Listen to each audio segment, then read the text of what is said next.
ಹಂಗೆ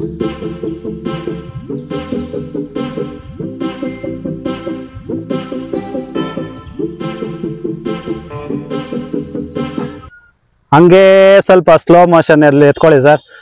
ಹಲೋ ನಮಸ್ಕಾರ ನಮ್ಮ ವೀಕ್ಷಕರಿಗೆಲ್ಲ ಹೇಗಿದ್ದೀರಾ, ಎಲ್ಲರೂ ಚೆನ್ನಾಗಿದ್ದಾನೆ ಅಂತ ಅನ್ಕೊಂಡಿದ್ದೀನಿ. ಇವತ್ತಿನ ಬಜ್ಜಿ ಕೃಷಿ ವಿಡಿಯೋ, ಇವತ್ತಿನ ಸಾಮಾನ್ಯವಾಗಿ ಫಸ್ಟ್ ಹೇಳ್ಬಿಟ್ಟಿದ್ದೀನಿ ಯಾವ ಬಜ್ಜಿ ಕೃಷಿ ವಿಡಿಯೋ ಅಂದ್ರೆ ನಮ್ಮ ಚಾನಲ್ ಸುಮಾರು ಬಜ್ಜಿ ವಿಚಾರಗಳನ್ನ ಹಂಚ್ಕೊಂಡಿದ್ವಿ. ಇವತ್ತು ಬಂದಿರತಕ್ಕಂತ ವಿಚಾರ ಅಂದ್ರೆ ವಿಶೇಷವಾಗೇನೆ ಅಂತ ಅನ್ಸ್ಬೋದು. ಕಾರಣ ಏನಂದ್ರೆ ನೆಟ್ ಹೌಸ್ ಅಲ್ಲಿ ಬಜ್ಜಿ ಹಾಕಿರೋದು ನೋಡಿದೀವಿ, ಮತ್ತೆ ಓಪನ್ ಫೀಲ್ಡ್ ಅಲ್ಲಿ ಮಾಡಿದ್ ನೋಡಿದ್ವಿ. ಆದ್ರೆ ವಿಶೇಷವಾಗಿರ್ತಕ್ಕಂಥ ಸ್ಟ್ರಕ್ಚರ್ ಇದು ಪರ್ಮನೆಂಟ್ ಸ್ಟ್ರಕ್ಚರ್ ಅಂದ್ರೆ ಫಸ್ಟ್ ಪ್ರಾರಂಭದಲ್ಲೇ ಬಂದಿದ್ದೆ ಇದೇ ಪರ್ಮನೆಂಟ್ ಇದು ನೆಟ್ ಹೌಸ್ ಅಂತ ಬಂದಿದ್ದೆ. ಈ ಸ್ಟ್ರಕ್ಚರ್ ಅಲ್ಲಿ ಫಸ್ಟ್ ವಿಚಾರ ಏನ್ ಮಾಡ್ಬೇಕಂದ್ರೆ 1 ಎಕರೆ ಪ್ರದೇಶದಲ್ಲಿ ಮಾಡೋದಕ್ಕೆ ಇದು 11 ರಿಂದ 12 ಲಕ್ಷ ಆಗುತ್ತೆ ಅಂತ ಹೇಳ್ತಾರೆ. ಮತ್ತೆ ನಿಮ್ಗೆ ತೋಟಗಾರಿಕೆ ಇಲಾಖೆನಲ್ಲಿ ಇದ್ರಲ್ಲಿ ಸಬ್ಸಿಡಿ ಸಹ ಸಿಗುತ್ತೆ. ಮತ್ತೆ ಇದು ಸ್ಟ್ರಕ್ಚರ್ ಬಗ್ಗೆ ಹೇಳಿದಾಯ್ತು, ಅದು ಸಾಕು. ಈಗ ಬಜ್ಜಿ ಕೃಷಿಗೆ ನೇರವಾಗಿ ಬರ್ಬೇಕಂದ್ರೆ ವೀನಸ್ ಬಜ್ಜಿ ಕೃಷಿನ ಆಯ್ಕೆ ಮಾಡ್ಕೊಂಡಿದ್ದಾರೆ ಇದರಲ್ಲಿ ನೆಟ್ ಹೌಸ್ ಅಲ್ಲಿ.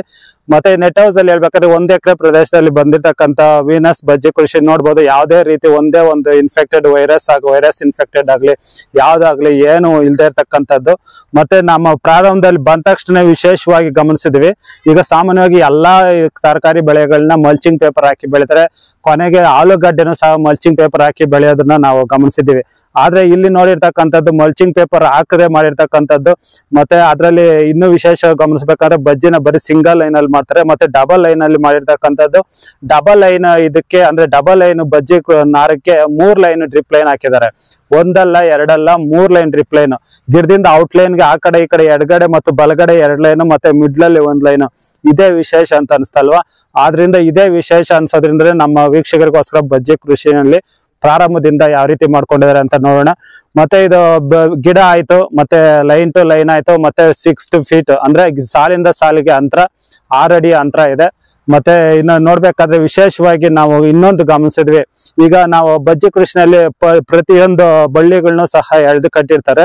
ಆದ್ರೆ ಇಲ್ಲಿ ನೀವು ಗಮನಿಸಬಹುದು, ಇದರಲ್ಲಿ ಲೇಬರ್ ಸಮಸ್ಯೆನ ಉಳಿಸ್ಕೊಳ್ಳೋದಕ್ಕೋಸ್ಕರ ಅಂದ್ರೆ ಲೇಬರ್ ನ ಕಡಿಮೆ ಮಾಡೋದಕ್ಕೋಸ್ಕರ ಪ್ರಾರಂಭದಲ್ಲಿ 1.5 ಅಡಿಗೆ 1 ಲೈನ್ ಹಾಕೊಂಡಿದೆ. ಆದ್ರೆ ಯಾವ್ದು ಟ್ಯಾಗ್ ಮಾಡಿಲ್ಲ. ಮತ್ತೆ ಇದು ಸ್ಟೆಪ್ ಬೈ ಸ್ಟೆಪ್ ಗಿಡ ಬೆಳೀತಾ ಹೋದಂಗ ಎಲ್ಲಾನು ಸ್ಟೆಪ್ ಬೈ ಸ್ಟೆಪ್ ಹಾಕೊಂಡು ಹೋಗ್ತಾ ಇದಾರೆ. ಮತ್ತೆ ಇದರಿಂದ ನಮ್ಗೆ ಬೆನಿಫಿಟ್ ಏನಂದ್ರೆ ಲೇಬರ್ ಉಳಿತಾಯ ಆಗುತ್ತೆ. ಮತ್ತೆ ನಮ್ಗೆ ಇನ್ನೊಂದು ಏನಂದ್ರೆ ಸ್ಥಳಾವಕಾಶ. ಈ ಗಾಳಿ ಆಡೋದಕ್ಕೆ ಏನಾಗುತ್ತೆ, ಈ ಕಡೆ ಆ ಕಡೆ ಲೆಫ್ಟ್ ಅಲ್ಲಿ ಎಳ್ದು ಕಟ್ಬಿಟ್ರೆ ಅದರಲ್ಲಿ ಒಳಗಡೆ ಗಾಳಿ ಆಡದೆ ಮತ್ತೆ ನಮ್ಗೆ ಫ್ರೂಟ್ ಸೆಟ್ಟಿಂಗು ಪ್ರಾಬ್ಲಮ್ ಆಗುತ್ತೆ. ಮತ್ತೆ ನಾವು ಈ ರೀತಿ ಬಾರ್ಡರ್ ಗಳಲ್ಲಿ ಹಾಕೋಬೇಕಾದ್ರೆ ನೀವು ಇನ್ನೊಂದು ಗಮನಿಸಬೇಕು, ಇಲ್ಲಿ ಗೂಟಗಳನ್ನ ಸಾಮಾನ್ಯವಾಗಿ ಫಾಲ್ಸ್ ಇರುತ್ತಲ್ಲ, ಈ ಫಾಲ್ಸ್ ನ ಕತ್ರಿ ಟೈಪ್ ಹತ್ರ ಹಾಕ್ಬಿಟ್ಟು ಜಾಮ್ ಮಾಡಿರ್ತಾರೆ. ಅದ್ರಲ್ಲಿ ಮತ್ತೆ ಒಂದಕ್ಕೊಂದು ಎಳೆಯೋದಕ್ಕೆ ಹೋದ್ರೆ ಏನಾಗುತ್ತೆ, ಮತ್ತೆ ಮೆತ್ತಾಕೊಂಡ್ಬಿಟ್ಟು ಟ್ರಾಫಿಕ್ ಜಾಮ್ ಅಲ್ಲಿ ವೆಹಿಕಲ್ ಸಿಕ್ಕಾಕೊಂಡು ಏನಾಗುತ್ತೆ ಆತರ ಫನ್ ಆಗ್ಬಿಡುತ್ತೆ. ಆ ರೇಂಜ್ ಇರುತ್ತೆ. ಆಗ ಫ್ರೂಟ್ ಸೆಟ್ಟಿಂಗ್ ತುಂಬಾ ಚೆನ್ನಾಗುತ್ತೆ. ಇನ್ನು ಗಿಡದಿಂದ ಗಿಡಕ್ಕೆ ಅಂತರ ಎಲ್ಲ ನೋಡಿದ್ರೆ ಆಲ್ಮೋಸ್ಟ್ 1.5 ಅಡಿಗೆ ಆಮೇಲೆ ಜಿಗ್ಜಾಗ್ ಟೈಪ್ ಅಲ್ಲಿ ನಾಟಿ ಮಾಡ್ಕೊಂಡಿದ್ದಾರೆ. ಇನ್ನು ಸ್ಟ್ರಕ್ಚರ್ ಬಗ್ಗೆ ಹೇಳ್ಬೇಕಾದ್ರೆ ಸುಮ್ನೆ ಗಿಡನ ಸ್ಟ್ಯಾಂಡ್ ಮಾಡೋದಕ್ಕೋಸ್ಕರ ಮಾತ್ರನೇ ಗೂಟಗಳನ್ನ ಹಾಕೊಂಡಿದ್ದಾರೆ. 10 ರಿಂದ 12 ಅಡಿಗೆ ಒಂದು ಗೂಟ ಹಾಕೊಂಡಿದ್ದಾರೆ ಪೋಲ್ಸ್. ಇನ್ನು ನೋಡ್ಬೇಕಾದ್ರೆ ಹಿಂಗೆ ಮಾಮೂಲಿ ಹಿಂಗೆ ನಿಮ್ಗೆ ಗೊತ್ತೇ ಇರುತ್ತೆ, ತಂಗೂಸುಗಳನ್ನ ಎಳ್ಕೊಂಡು ಇದ್ ಮಾಡಿರ್ತಾರೆ. ನೆಕ್ಸ್ಟ್ ಇನ್ನ ಇದಕ್ಕೆ ರೋಗಗಳು ಮಾಮೂಲಿ ಸಾಮಾನ್ಯವಾಗಿ ಗೊತ್ತೇ ಇರುತ್ತೆ. ಪಾಲಿ ಹೌಸ್ ಆಗ್ಲಿ, ಓಪನ್ ಫೀಲ್ಡ್ ಆಗ್ಲಿ, ನೆಟ್ ಹೌಸ್ ಆಗ್ಲಿ, ಎಲ್ಲಾ ಗ್ರೀನ್ ಚಿಲ್ಲಿ ಆಗಿರ್ಬೋದು, ಬಜ್ಜಿ ಆಗಿರ್ಬೋದು, ಕ್ಯಾಪ್ಸಿಕಮ್ ಆಗಿರ್ಬೋದು, ಈ ಎಲ್ಲಾ ರೀತಿಯ ಮೆಣಸಿನ ಗಿಡಗಳಿಗೆ ಬರ್ತಕ್ಕಂಥದ್ದು ರೋಗ ಮಾಮೂಲಿ ಡೌನಿ ಮಿಲ್ಡೋ, ಪೌಡ್ರಿ ಮಿಲ್ಡೋ. ಮತ್ತೆ ಸಾಮಾನ್ಯವಾಗಿ ಕಾಡೋ ಪ್ರಶ್ನೆ ಬೇಸಿಗೆನಲ್ಲಿ ಟ್ರಿಪ್ಸ್. ಈ ಟ್ರಿಪ್ಸ್ಗಳನ್ನ ಸರಿಯಾಗಿ ಅಂದ್ರೆ ಸರಿಯಾಗಿ ಕಾಲಕ್ಕೆ ತಕ್ಕಂತೆ ಗುರುತಿಸಿ ಅವುಗಳನ್ನ ಸಿಂಪ್ಟಮ್ ವೈಸ್ ಟ್ರೀಟ್ ಮಾಡಿದ್ರೆ ಫಂಗಿಸೈಡ್ ಆಗ್ಬೋದು, ಇನ್ಸೆಕ್ಟಿಸೈಡ್ ಆಗ್ಬೋದು, ಆದ್ರೆ ಈ ರೀತಿ ಬೆಳೆ ಬರುತ್ತೆ ಅಂತಾನೆ ಹೇಳ್ಬೋದು. ಈಗ ನೋಡ್ಬೇಕಾದ್ರೆ ಇದು ಎಕ್ಸಾಕ್ಟ್ ಆಗಿ ನಮ್ಗೆ ಆಲ್ಮೋಸ್ಟ್ 2.5 ರಿಂದ 3 ತಿಂಗಳ ಬಜ್ಜಿ ಕೃಷಿನಲ್ಲಿ ವೀನಸ್ ಕೃಷಿ. ಈಗ ನೋಡ್ಬೋದು ಇದನ್ನ ಮೈಸೂರು ಏರಿಯಾದಲ್ಲಿ ಸಾಮಾನ್ಯವಾಗಿ ನಾಟಿ ಬಜ್ಜಿ ಮೆಣಸಿನಕಾಯಿ, ನಾಟಿ ಬಜ್ಜಿ ಮೆಣಸಿನಕಾಯಿ ಅಂತ ಕರೀತಾರೆ. ಇದಕ್ಕೆ ಒಳ್ಳೆ ಡಿಮ್ಯಾಂಡ್ ಇದೆ. ಮತ್ತೆ ಈ ಸದ್ಯಕ್ಕೆ ಇರೋ ತರಕಾರಿಗಳಲ್ಲಿ ಬೆಲೆಗಳು ಅಂತ ಇರೋದಾದ್ರೆ ಈ ಬಜ್ಜಿ ಕೃಷಿಗೊಂದೇ, ಕ್ಯಾಪ್ಸಿಕಮ್ಗೂ ಇದಿಲ್ಲ. ಮತ್ತೆ ನಮಗೆ ಏನಾದ್ರು ತಗ್ಗು ಪ್ರದೇಶದಲ್ಲಿ ಏನಾದ್ರು ಇದ್ರೆ, ಭೂಮಿ ತಗ್ಗು ಪ್ರದೇಶದಲ್ಲಿ ಇದ್ರೆ ಈ ಜೋಗು ವಾತಾವರಣದಲ್ಲಿ ತೇವಾಂಶ ಹೆಚ್ಚಿಗೆ ಅಂದ್ರೆ ಮಳೆ ಬರ್ಬೇಕಾದ್ರೆ ನೀರ್ ನಿಂತ್ಕೊಳ್ಳೋ ಅವಕಾಶ ಏನಾದ್ರು ಇದೆ ಅಂದ್ರೆ ಒಂದು ಇಳಿಜಾರು ಅಂತ ಮಾಡಿರ್ತೀವಿ ಭೂಮಿನಲ್ಲಿ. ಸಾಮಾನ್ಯವಾಗಿ ಎಲ್ಲಾ ಬೆಳೆನಲ್ಲಿ ಮಳೆಗಾಲದಲ್ಲಿ ಗಮನಿಸಬೇಕಾದ ಅಂಶ ನೀರು ಜಮೀನಲ್ಲಿ ನಿಂತ್ಕೋಬಾರ್ದು. ನೀರ್ ಜಮೀನಲ್ಲಿ ನಿಂತ್ಕೊಂಡಾಗ ಏನಾಗುತ್ತೆ, ಫಸ್ಟ್ ಬರೋದು ರೂಟ್ ರಾಟ್ ಅಥವಾ ವೀಲ್ಟ್ ಪ್ರಾಬ್ಲಮ್, ಈ ರೀತಿ ಎಲ್ಲಾ ಸಮಸ್ಯೆಗಳು ಪ್ರಾರಂಭ ಆಗೋದೇ ನಮ್ಮ ಜಮೀನಲ್ಲಿ ನೀರ್ ನಿಂತ್ಕೊಂಡಾಗ. ಅದಕ್ಕೆ ಏನ್ ಮಾಡಿದಾರೆ ಅಂದ್ರೆ ಇಲ್ಲಿ ಗಮನಿಸಬಹುದು, ಫಾರ್ಮರ್ ಫಸ್ಟ್ ತಲೆ ಓಡಿಸಿ ಪ್ಲಾನ್ ಮಾಡಿದ್ದಾರೆ. ಆ ಜಮೀನಿಂದ ಎಂಡಿಂದ ಬರ್ಬೇಕಾದ್ರೆ ನೀರೆಲ್ಲ ಬಂದು ಈ ಕಡೆ ಬರ್ಬೇಕಾದ್ರೆ ಇಲ್ಲಿ 1.5 ಫೀಟ್ ಒಳಗಡೆ ಈ ಕಡೆ ಸ್ವಲ್ಪ ತೋರಿಸಿ ಸರ್, ಹಾಗೇನೆ ಕಂಟಿನ್ಯೂ ಮಾಡಿ. ಇಲ್ಲಿ ನೋಡ್ಬೋದು ಜಮೀನು ಎಂಡಲ್ಲಿ 3 ಅಡಿ ಜಾಗ ವೇಸ್ಟ್ ಆದ್ರೂ ಪರವಾಗಿಲ್ಲ, ಅದು ನಮ್ಗೆ ಓಡಾಡೋದಕ್ಕೆ ದಾರಿನೂ ಆಗುತ್ತೆ. ಮತ್ತೆ ಈ ರೇಂಜ್ಗೆ ಹಳ್ಳ ಇರೋದ್ರಿಂದ ಇದರಲ್ಲಿ ಬಂದು ನೀರೆಲ್ಲಾನು ಏನಾಗುತ್ತೆ, ಇದೆಲ್ಲ ಬಂದು ಕ್ಲೀನ್ ಆಗಿ ಹೊರಗಡೆ ಹೊರಟೋಗ್ಬಿಡುತ್ತೆ. ಇದು ಪ್ಲಸ್ ಪಾಯಿಂಟ್. ಜಮೀನಲ್ಲಿ ನೀರ್ ನಿಲ್ದೆ ಮಾಡಿರ್ತಕ್ಕಂಥದ್ದು. ಮತ್ತೆ ಇವೆಲ್ಲ ಮುಖ್ಯವಾಗಿ ನಾವು ಸಾಮಾನ್ಯವಾಗಿ ಎಲ್ಲ ಹೇಳ್ತೀವಿ, ಇದರಲ್ಲಿ ಗಮನಿಸಬೇಕಾಗಿರೋ ಅಂಶಗಳನ್ನ ನೀವು ಫಸ್ಟ್ ನೋಟ್ ಮಾಡ್ಕೊಳ್ಳಿ. ಇದರಲ್ಲಿ ಬಜ್ಜಿ ಸಾಮಾನ್ಯವಾಗಿ ಸಿಂಗಲ್ ಲೈನ್ ಮಾಡಿರ್ತಾರೆ, ಇದರಲ್ಲಿ ಡಬಲ್ ಲೈನ್ ಮಾಡಿದ್ದಾರೆ. ಸೆಕೆಂಡ್ ಪಾಯಿಂಟ್ ಬಂದು ಮಲ್ಚಿಂಗ್ ಪೇಪರ್ ಹಾಕಿಲ್ಲ, ಮಲ್ಚಿಂಗ್ ಪೇಪರ್ ಹಾಕ್ಲೇಬೇಕು ಅನ್ನೋ ಅವಶ್ಯಕತೆ ಇಲ್ಲ. ಮೂರನೇದು ಬಂದು ಸಿಂಪಲ್ ಆಗಿ ಲೇಬರ್ ಉಳಿತಾಯ ಮಾಡೋದಕ್ಕೆ ಈ ರೀತಿ ಮಾಡ್ಕೊಂಡಿದ್ದಾರೆ.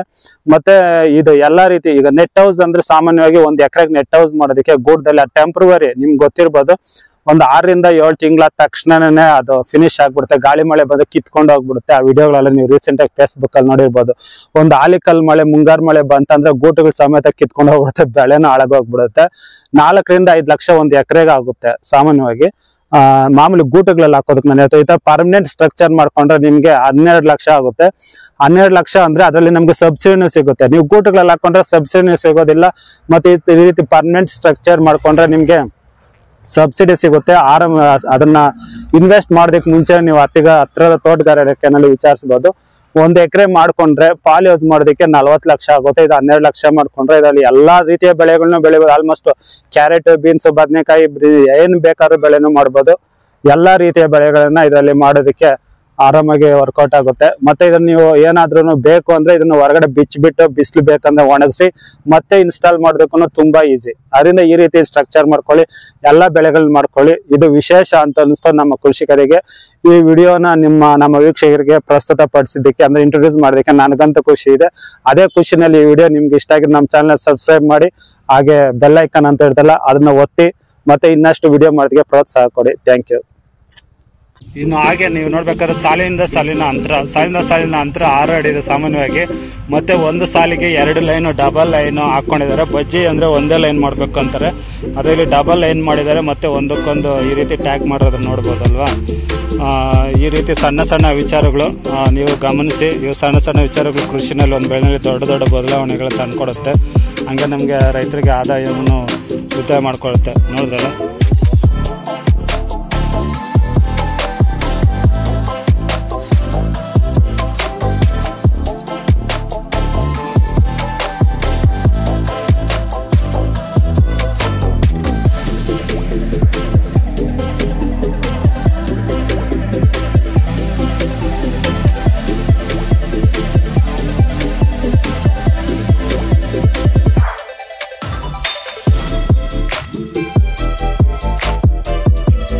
ಇದ್ರೆ ಸ್ವಲ್ಪ ಚೆನ್ನಾಗಿ ಕ್ವಾಲಿಟಿ ಹೋಗ್ತದೆ, ಕ್ವಾಲಿಟಿ